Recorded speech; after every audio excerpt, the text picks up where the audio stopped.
Hare Kṛṣṇa. So I wanted to share something with you guys that I found really cool. I'm studying an ontology at the moment, and I came across a really cool analogy in terms of the way we look at knowledge. We often compartmentalize knowledge. In school we're taught, okay, we go to math class, and then that's segregated from English class, which is segregated from physics class, which is segregated from history, and so on. The bell rings, you go to this class, go to that class. And we really see these items as separate, just building blocks, I guess, that we build on our base of knowledge. But a more appropriate analogy is the spiral of knowledge, because a spiral starts from the center and it's always continually increasing, just like our knowledge. And all these items of knowledge are connected together, all these different areas. And we find when we learn something in one area, it often gives us a different perspective on another subject. All this knowledge comes together to give us our view of the world, and they can complement each other and, like I say, give us deeper perspectives on things. Sometimes drastically different perspectives help us come to newer understandings. And I find this a really cool analogy, because it really describes our experience more accurately of our whole learning process. Life is a learning process. And so I discussed this with Navayovana Prabhu, my godbrother, and we had a really cool conversation, and he shared with me an analogy that someone told him about spiritual life, how this spiral also applies to spiritual life. And I think it'd be really cool to share with you guys, especially those of you beginning spiritual life, because often there's so many things to take in, and you're going through so many different emotions, varying, and not really understanding everything that's going on. And so let's make the spiral 3D. So the spiral is going up a mountain, and on one side of the mountain is an ocean, and on the other side of the mountain it's just really dark, dingy place, And it's like this in spiritual life. As we go around the mountain, we see the ocean sometimes, this beautiful ocean.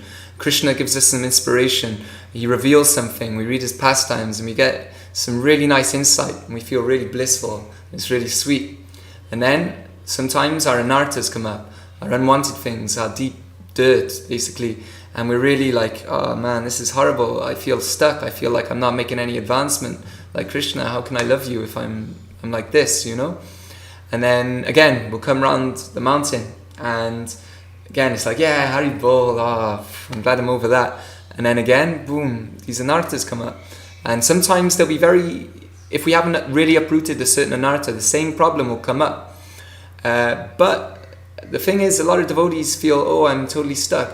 But in spiritual life, there's no loss or diminution. If you're sincere, if you're sincerely striving for pure bhakti, and you're really studying, you're doing the practices, then you're always continually going around the mountain. And it might be the case that you end up on the other side of the mountain, but really you can see these problems from an even higher perspective, the more knowledge you have, as you're guided by the torchlight of knowledge, by guru, by scripture, like this. And so then it helps you reach even higher states of bliss. You get even nicer realizations. And this continues and continues until finally you get to the top of the mountain. This would be self-realization. And then we could see the whole picture, the big picture. We can see the ocean. We can see the nonsense that was there and why it's nonsense. We want nothing to do with that anymore. We can choose just to be in the bliss all the time. So I wanted to share that analogy because I think it's really useful for anyone on this spiritual path. I know it gave me a lot of inspiration and nice insight just to think about that. And it's something I'll be digesting for a little while. So I hope any of you guys out there who are practicing alone or in small sangha or like that, remember that when you're going through tough times, is that to always strive forward. There's no loss or diminution in spiritual life. Krishna will always carry what you lack and preserve what you have. He will make sure that you keep going. And even though it may seem that you're coming back to the same problems sometimes, you gotta address those problems. You can't ignore them.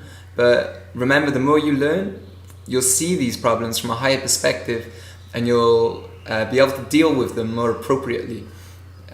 So I'm going to leave this here, and I hope it's useful for you in your spiritual life. Hare Kṛṣṇa.